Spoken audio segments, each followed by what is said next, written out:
que a gente caminha, é assim que a gente anda, é assim que a gente consegue fazer uma reflexão e fazer, quem sabe, várias mudanças no nosso cotidiano.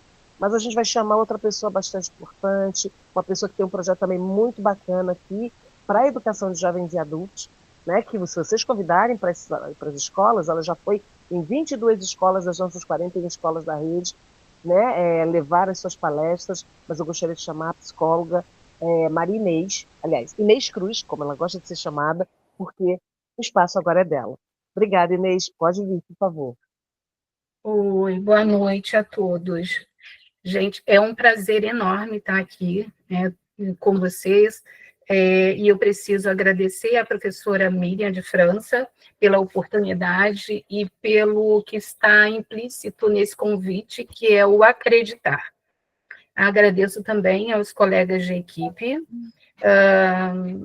Fabiana, Andressa, Leni, Simone, Cristiane, Josimar, Felipe, sem os quais também a gente não conseguiria muitas coisas. Também somos sujeitos da EJA. Né? E é sobre isso que a gente está conversando, é sobre isso que a professora Luciane Frazão iniciou, né, a conversa, mais especificamente sobre os alunos com necessidades educativas especiais.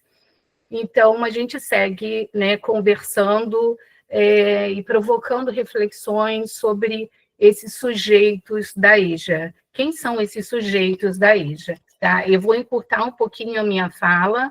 Tá? Eu sugiro que, né, quem não conhece possa tá, assim, pesquisando sobre Aula de Voo, que é um poema do Mauro Iasi, que é bem interessante, que fala sobre construção de conhecimento, tá? Não vou citar aqui o poema, apesar que eu acho assim, ele muito interessante, mas fica aí a dica. Quem são esses sujeitos da EJA? Tá? Preciso falar um pouquinho sobre a minha trajetória na educação, tá? Antes de iniciar. Então, eu sou Maria Inês de Andrade Cruz, sou psicóloga, atuo na rede municipal há bastante tempo, mais de 20 anos trabalhei em escola, e atualmente eu estou como integrante da equipe de jovens e adultos. É um desafio enorme, né, estar neste contexto da educação, mas é um prazer enorme também, porque os desafios eles estão presentes de forma geral na educação, seja na EJA, na educação infantil, na educação especial, a gente precisa encontrar formas de intervir, seja na minha maneira de lidar com meus pacientes no consultório, buscando intervir diante daquilo que eu preciso conhecer. Então, por isso, a necessidade de conhecer esse aluno. Né? Conhecer, como a Luciane falou, para buscar intervenções possíveis. Intervenções possíveis que estejam relacionadas à potencialidade do sujeito e às limitações, sem dúvida. A gente precisa encontrar uma forma de enxergar este aluno, né, de forma integral. Tá? E quem são esses sujeitos da EJA? Né? Como eles se expressam, como estão no território de Duque de Caxias, né? São mais de 41 unidades escolares que têm educação de jovens e adultos. O que fazem esses alunos? Como produzem a existência? Quem são, né, quais os seus desejos? Quais as expectativas? Que projetos de vida manifestam? Né? Luciane Frazão também falou sobre a questão do aprender a aprender. E aí, concordo plenamente, Luciane, a gente precisa buscar, né, que esse indivíduo ele tenha realmente autonomia para buscar essa aprendizagem que seja significativa. Só que, em muito também, ele precisa desconstruir os aprendizados que a vida provocou. Eu digo sobre os impactos que a vida, né, provoca em todos nós, e que muitas vezes deixam marcas e memórias que são negativas e que emperram, inclusive, o processo, né, de aprendizagem. Então, quem são esses seres? Né? Pensar sujeitos da EJA é trabalhar com a diversidade. Diversidade é essa que está na sociedade. EJA é um espaço de vida, de cultura, de saberes e diferentes identidades, né? Quem é esse sujeito? É um sujeito de desejo. Eu preciso falar sobre isso porque eu falo em relação à psicologia, e todos nós somos sujeitos desejantes, né? Somos seres dialógicos, sem dúvida, nos construímos na relação com outros, nessa troca, né, que é super significativa. Eu aprendo com o outro, e o outro aprende comigo, e eu aprendo sobre mim, né? Esse ser desejante é portador, né, de desejos, sem dúvidas, movido por esses desejos, em relação com outros seres humanos, também sujeitos, um ser social que nasce e cresce em uma família, ou em um substituto de família, que ocupa uma posição em um espaço social, e ainda um ser singular, que tem uma trajetória e que interpreta o mundo, e dá um sentido a esse mundo. Quem são esses sujeitos? São negros, brancos, indígenas, mulheres, homens, não binários, idosos, trabalhadores, empregados ou desempregados, livres ou em privação de liberdade, pessoas com necessidades educacionais especiais, pessoas em situação de rua, não é, Miriam? Porque até esses são nossos alunos em algumas escolas. E aí, vamos, Felipe, pode passar, por favor. Então, eu coloco ali uma foto que pertence ao nosso projeto, ao projeto da EJA, projeto da Coordenadoria de Educação de Jovens e Adultos, só como demonstrativo de alguns alunos. Essa é a Escola Municipal Walter Russo, né? Então, assim, como a psicologia compreende os sujeitos? O sujeito como um ser histórico, social e singular. E aí o meu aporte teórico é Vygotsky, Paulo Freire, Vallon, né, Carl Rogers, Bader Salvaia, Mary Jane Spink, Arroio, né, e tantos outros, né? A psicologia contemporânea, especialmente a psicologia histórico-cultural, é o nosso embasamento aí, né? Então, quem são esses sujeitos? Eles trazem experiências de vida diversas, muitas vezes marcada por desigualdade, violência simbólica e exclusão educacional. Nós vemos hoje muitos alunos na EJA que são oriundos do ensino regular, né, do diurno, e aí passam para o noturno depois dos 15 anos. Né? Muitas vezes não porque desejam, mas porque realmente eles precisam, de alguma forma, né, saírem do ensino regular para estarem na educação de jovens e adultos. Então, assim, a gente precisa ver isso com muito cuidado, né, porque senão a educação de jovens e adultos torna-se um depositário de tantos seres que não são desejados no ensino regular. Né? Então, esses seres são marcados por interrupções no processo educativo, revelam vulnerabilidades sociais e marcas emocionais, né? Vergonha, medo, resistência, né? Portadores de saberes e experiências válidas, aprenderam fora da escola, no trabalho, na vida, na maternidade, na paternidade, nos movimentos sociais, nas lutas do cotidiano, com capacidade de ressignificar suas trajetórias, movido pelo desejo de transformação. Podem também carregar desejos de superação, orgulho por estar retornando à escola, por estar retornando, né, a esse lugar que representa a possibilidade de mudança, esperança de transformação de vida. Sujeitos com necessidades singulares. Pode passar, Felipe. E aí eu coloquei ali, ó, um ser humano, né, com um relógio, né, representando esse tempo diferente do nosso aluno, né, como uma engrenagem. O tempo psíquico de aprender pode não coincidir com o tempo pedagógico tradicional. Esse sujeito possui as marcas do tempo, das peculiaridades, das subjetividades construídas no impacto da vida e em muito se percebe como incapaz. Por isso que no momento que a gente fala sobre esse sujeito precisa aprender a aprender, eu falo sobre as desconstruções necessárias. É importante que o sujeito entenda que ele é capaz. E como que ele vai se construir dessa forma? Na relação e nos vínculos criados com quem? Com o educador, com os educadores, com os professores, né, com os outros alunos, ele vai se percebendo como capaz. Necessidade permanente de construção de planejamentos individualizados para atender às peculiaridades do aluno que apresenta dificuldades e potencialidades e que precisam naturalmente serem identificadas, né, e respeitadas, independente que este aluno possua um CID ou não, independente que esse aluno tenha uma neurodivergência, né, uma deficiência, uma doença mental. Né? É necessário que ele seja visto como pessoa e com, né, suas potencialidades, volto a dizer, e limitações. Precisa, né, de metodologias que respeitem seus modos próprios de aprender, favorecendo autonomia, diálogo e pertencimento.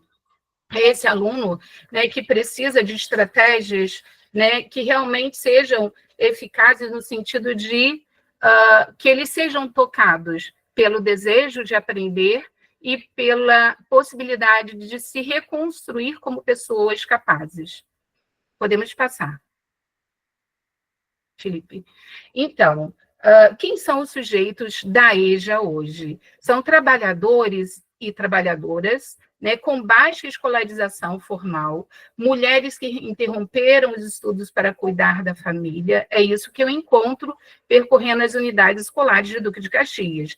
Pessoas em situações de vulnerabilidade, né, prisões, né, que cumprem né, medidas socioeducativas, comunidades rurais, periféricas, são jovens fora da escola regular, né, por evasão, exclusão, repetência, são imigrantes e refugiados, são alunos com necessidades educativas especiais, são alunos que estão na escola por obrigatoriedade e não porque desejam. Também temos esses alunos na escola. Pode passar, Felipe. E com relação à identidade, à subjetividade e exclusão, né? É lógico que a exclusão escolar ela causa impacto na autoimagem e na autoestima desses sujeitos, né? Muitos carregam em si, né, em memórias, em marcas, sentimentos como vergonha de não saber, medo de errar em público, vergonha de perguntar, insegurança com os colegas, desvalorização própria diante da cultura escolar tradicional. Né? Eles têm uma bagagem excelente de conhecimentos, de vida, de vivências, e que, infelizmente, nem sempre elas são linkadas com o conteúdo a ser ensinado, né? Aí a gente, né, busca em Bader-Salvaia, né, que fala sobre a exclusão, né, como produção de sofrimento étnico e político. Não é só pobreza, é negação de reconhecimento. E sobre a psicologia humanista de Roger, que fala sobre a aprendizagem significativa, aquela que ocorre quando o conteúdo tem relevância pessoal para o aluno.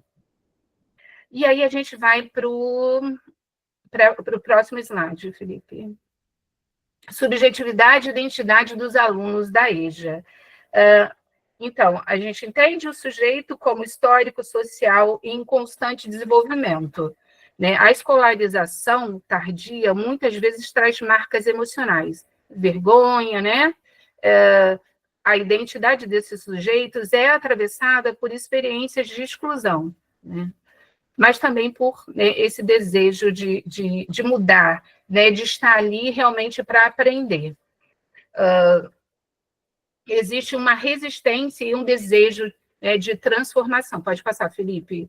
Embora né, tenham sido excluídos ou interrompidos, os sujeitos da EJA retornam à escola por desejo de conquistar autonomia, ajudar os filhos e os netos, mudar sua condição de vida, sentir-se pertencentes e valorizados. E isso de acordo, né, com a psicologia humanista também de Carl Roger. Né? Todo sujeito possui um potencial de crescimento, desde que acolhido num ambiente empático e respeitoso.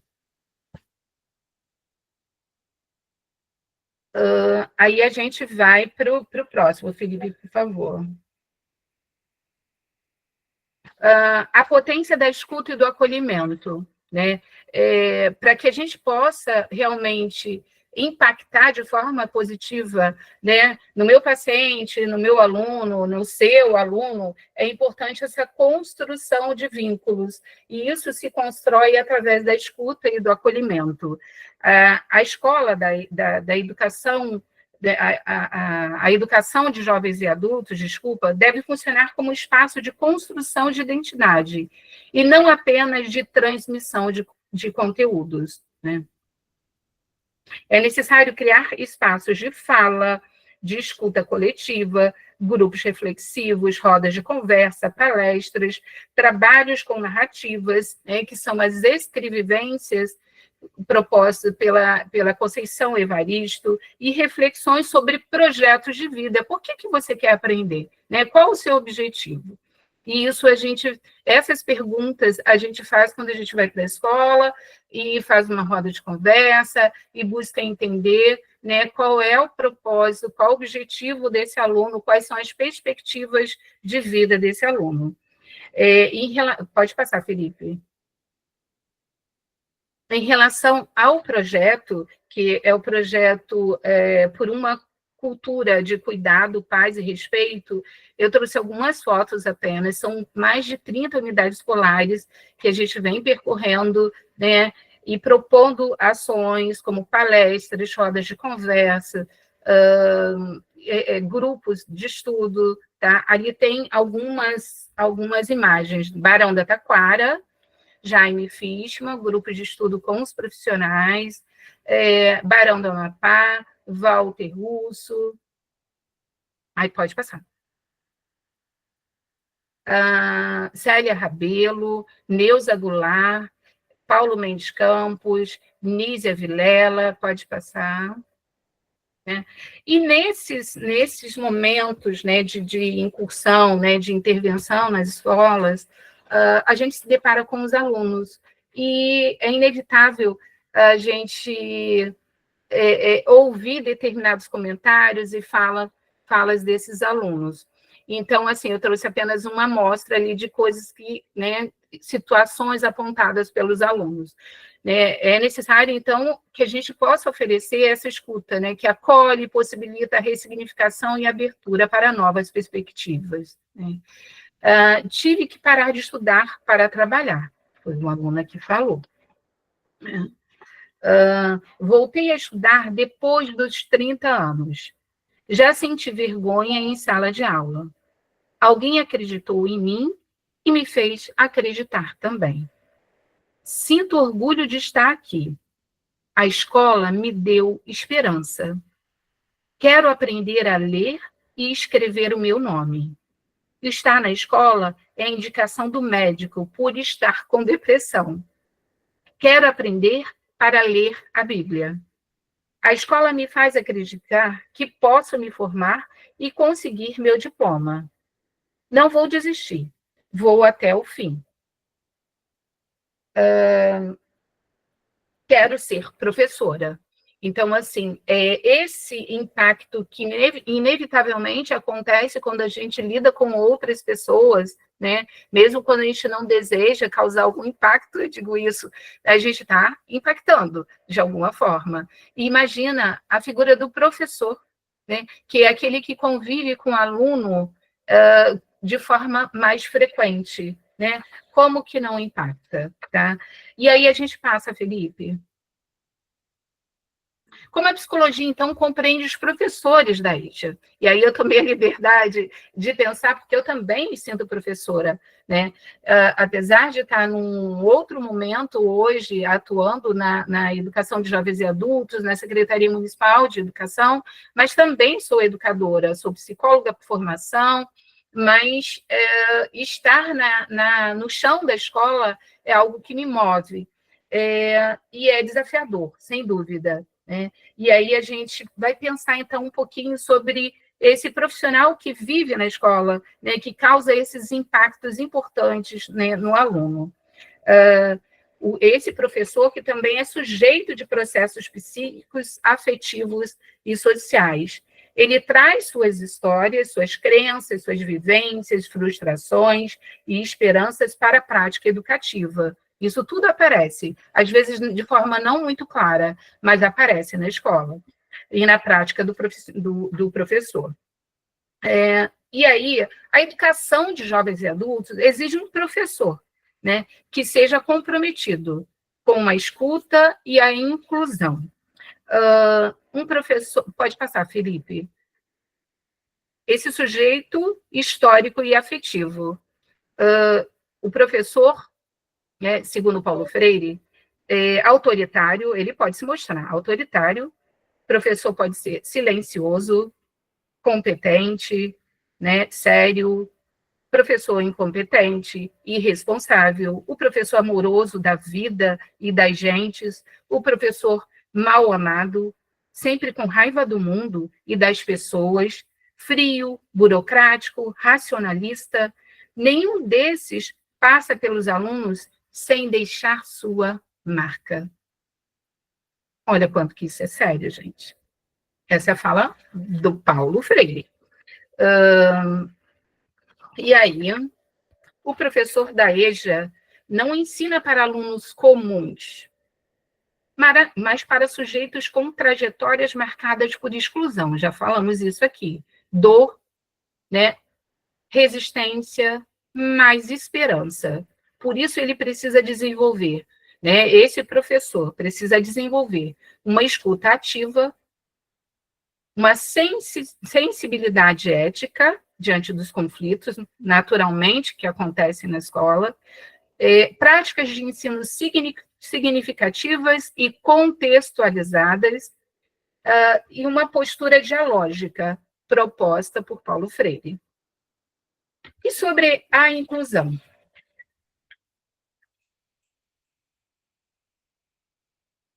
Eu trago aqui um texto que eu considero bem interessante sobre a inclusão. Hoje, a gente precisa realmente pensar numa educação que tem uma proposta em relação à singularidade do sujeito. Aqueles que acreditam que a educação é um direito de todos, independente de suas diferenças. Que a inclusão não é apenas uma palavra, mas um compromisso com a igualdade e a justiça.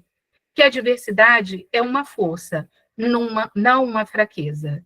Que a educação inclusiva não é apenas uma teoria, mas uma prática diária. Que a educação inclusiva não é apenas para alguns, mas para todos. Que a educação inclusiva não é apenas uma escolha, mas uma necessidade. Que a educação inclusiva não é apenas um sonho, mas uma realidade. Que a educação inclusiva não é apenas um objetivo, mas uma missão. Que a educação inclusiva não é apenas um desafio, mas uma oportunidade. Que a educação inclusiva não é apenas uma responsabilidade, mas um privilégio. Que a educação inclusiva não é apenas uma conquista, mas uma celebração. Que a educação inclusiva não é apenas uma questão de educação, mas uma questão de direitos humanos. O professor da EJA não ensina, então, para esses alunos, né, comuns, e a gente precisa buscar esse desdobramento de ideias, de possibilidades de intervenção na prática, né, através, né, da busca e da troca, inclusive com outros colegas, né, buscando estratégias viáveis, possíveis, que sejam adequadas a cada aluno. É um desafio constante, com certeza. Pode passar, Felipe. Tá. Esse professor como agente de transformação e também como sujeito vulnerável. O professor da EJA atua entre a resistência e a reconstrução. Ele é agente de mobilização social. Ele é facilitador de recomeços. E também alguém que precisa de cuidado, formação continuada e apoio institucional. Né? É um sujeito tensionado pelo sistema, lida com condições de trabalho muitas vezes inadequadas. Falta de formação, salas heterogêneas, cobranças, ele pode viver angústias, frustrações e desgaste emocional, especialmente diante das dificuldades dos alunos e da pouca valorização institucional. É um sujeito em construção permanente. Precisa de formação continuada, precisa de espaços de escuta e cuidado emocional, e apoio para atuar com criatividade e sensibilidade. O professor também aprende, se transforma e precisa ser acolhido. E aí pode passar, Felipe. E sobre esse sofrimento, como um sujeito que vive o sofrimento docente, né? Esse sujeito, né, que vive entre o ideal, aquilo que muitas vezes a gente gostaria que acontecesse, né, na realidade, e a realidade é bem diferente, né? E isso gera naturalmente um sofrimento emocional. É notório o impacto do contexto desafiador da EJA na saúde, né?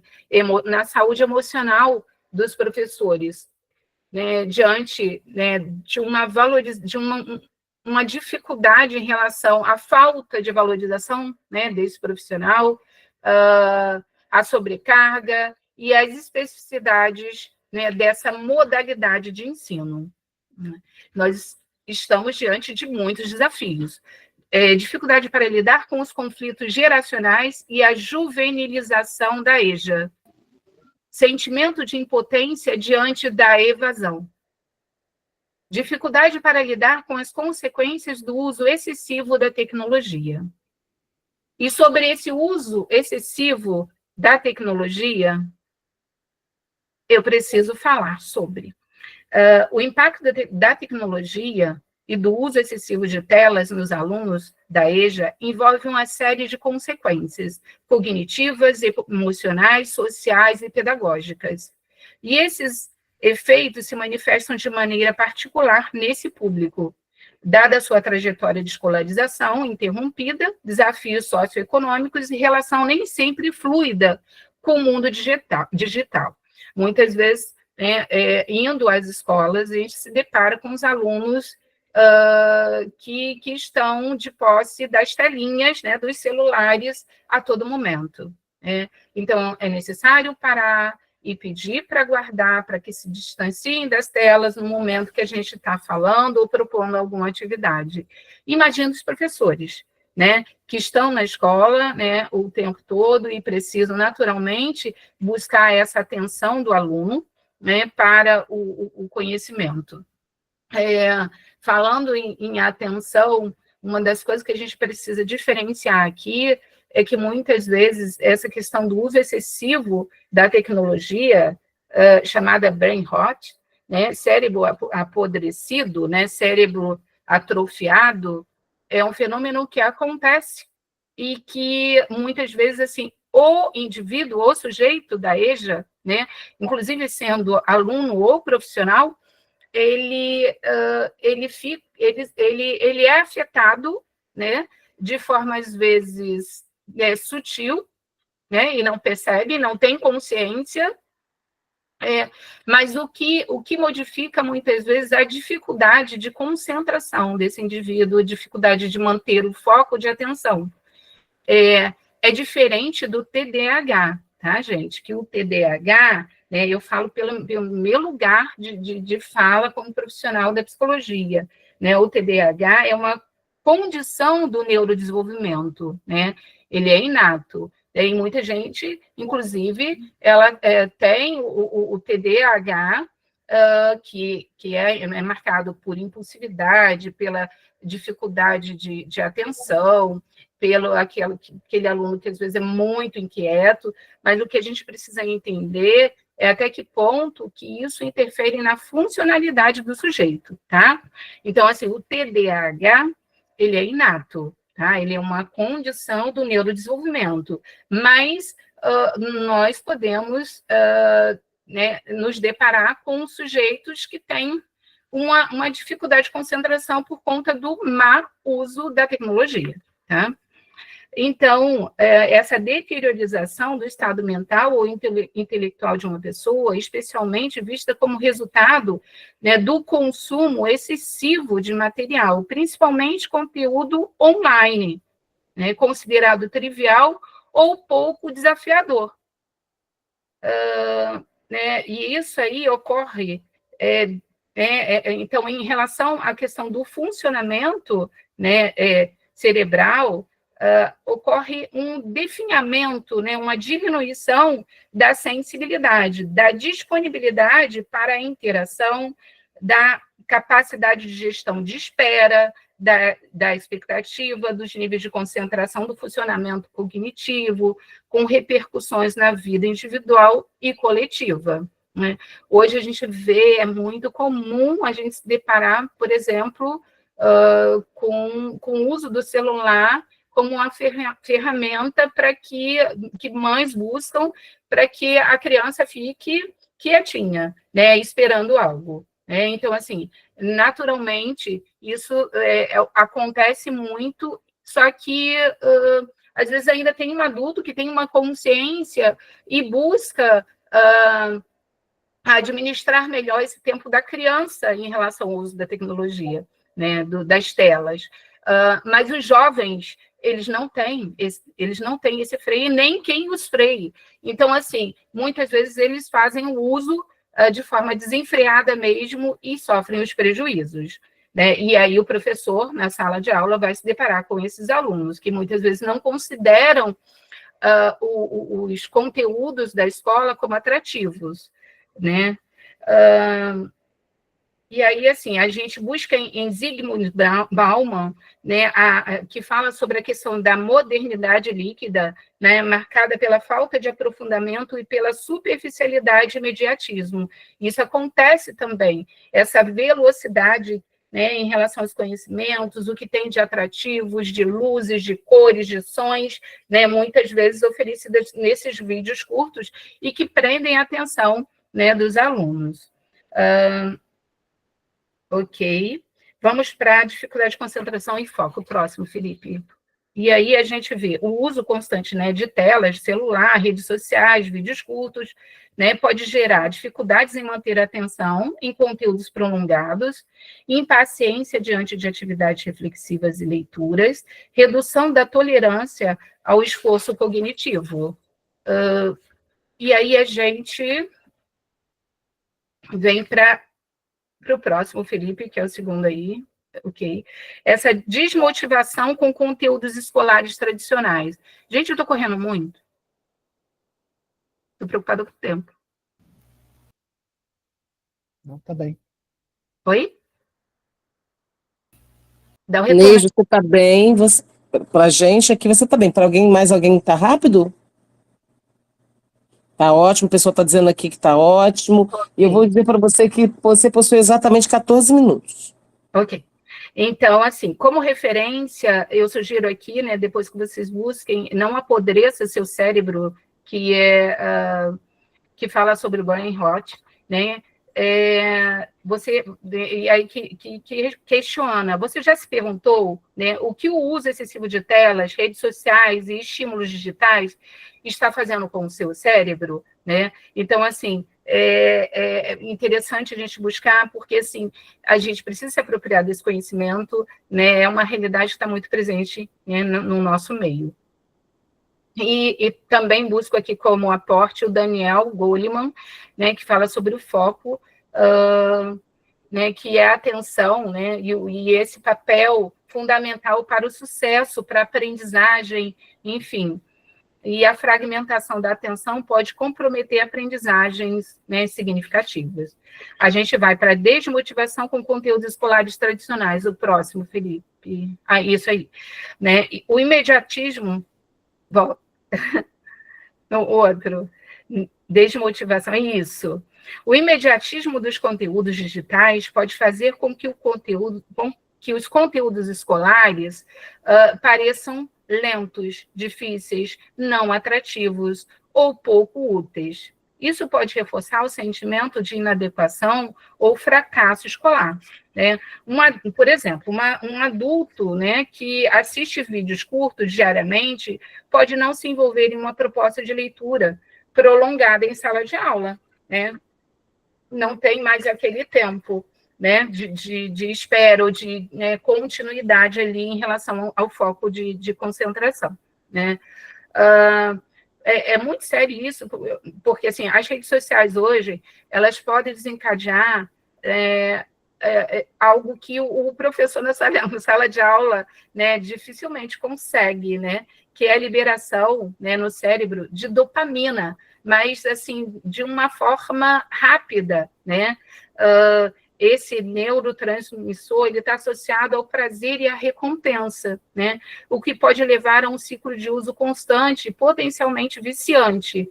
Né? O recebimento de curtidas, comentários e outras, né, interações ativa o sistema de recompensa, criando uma sensação momentânea de satisfação. Então, assim, muitas vezes, assim, o indivíduo, ele vai preferir, ele vai realmente, né, se tornando dependente, né, de dopamina, entendeu? Que é aquilo que oferece prazer. Então, a gente, como concorrer, né, com isso, né? Como professor concorrer com isso? Difícil. E aí, vamos lá. A gente está no segundo aí. O imediatismo dos conteúdos digitais pode fazer com que os conteúdos escolares, então, fiquem muito não atrativos, né? Então, assim, o aluno, muitas vezes, assim, ele, né, estou com preguiça, né? Já ouviu falar? Preguiça. Preguiça de aprender, preguiça de se dedicar, preguiça de estudar, né? E ele, né, se sente muitas vezes inadequado nesse ambiente onde dificilmente ele sente prazer ou vontade, né, de aprender.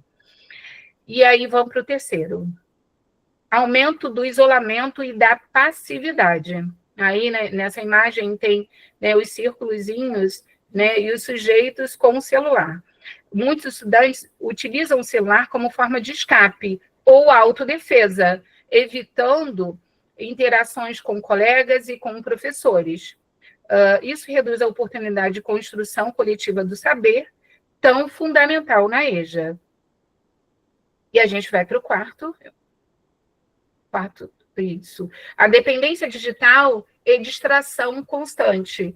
O uso contínuo do celular em sala pode ser um obstáculo direto à aprendizagem. Né? Alunos relatam não conseguir ficar longe do celular, o que afeta ali, ele fica acorrentado ao celular, né? A escutativa afeta a realização de atividades escritas e a interação com o grupo. E aí o quinto passa aí. Desigualdade digital e exclusão disfarçada. Apesar do aumento do acesso a celulares, muitos alunos, né, da EJA não dominam o uso de aplicativos educacionais, têm dificuldade de digitação ou leitura em telas pequenas, sentem vergonha de dizer que não sabem usar. Isso pode levar a uma exclusão ainda mais sutil. Estão conectados, entre aspas, mas não estão incluídos no uso pedagógico, né, da tecnologia. Ali a gente tem o que? Educação à distância, né? Ali o espaço que tem, né, difícil, né? A questão também de acessibilidade, né, em termos de condição, né, de vida, de acesso, de questão, né, financeira e tal. E por último, vamos lá.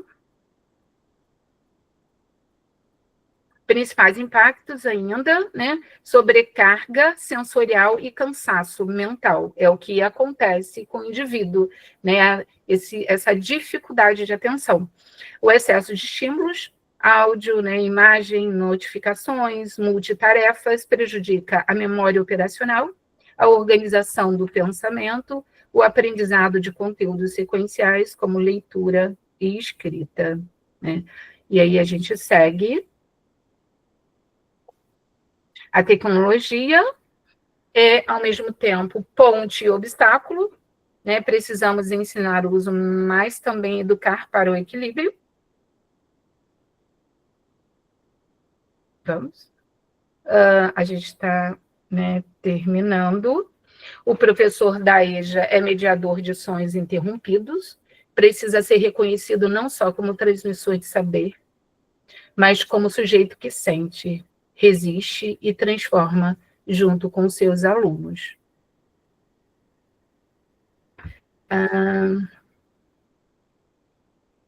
E aí, assim, passa, por favor. Aí tem algumas referências, mas eu fiquei muito preocupada com o tempo, por conta do limite mesmo, né? Eu termino com uma frase do Paulo Freire, que fala, né? Eu sou um intelectual que não tem medo de ser amoroso. Eu amo as gentes e amo o mundo. E é porque amo as pessoas e amo o mundo que eu brigo para que a justiça social se implante antes da caridade. Esse amor, né, que se torna prática, né, que se torna ação. E ainda uma última mensagem, né? Contra a dominação, o capitalismo, o racismo, a misoginia, a LGBTI-fobia, Arroio invoca um conceito de Freire, que é o direito à raiva, uma justa raiva, fundada na revolta pela negação do direito de ser mais, que está inscrito na natureza dos seres humanos. Que tenhamos esse desejo. A gente começou falando sobre desejo e a gente termina falando sobre desejo. Desejo de ser mais, de ser quem a gente é, de ser quem a gente deseja ser, né? Porque nós somos seres em construção, né? Porque nós somos seres inacabados, como diz Paulo Freire, e que a gente busque, né, enfrentar os desafios, que seja no cotidiano da educação, né, da vida, né, que a gente busque, né, na relação com o outro, nos alimentar, nos nutrir, né, daquilo que faz sentido, tá? É isso, eu não sei se tem alguma pergunta. Obrigada, Inês, muito obrigada pelo momento, obrigada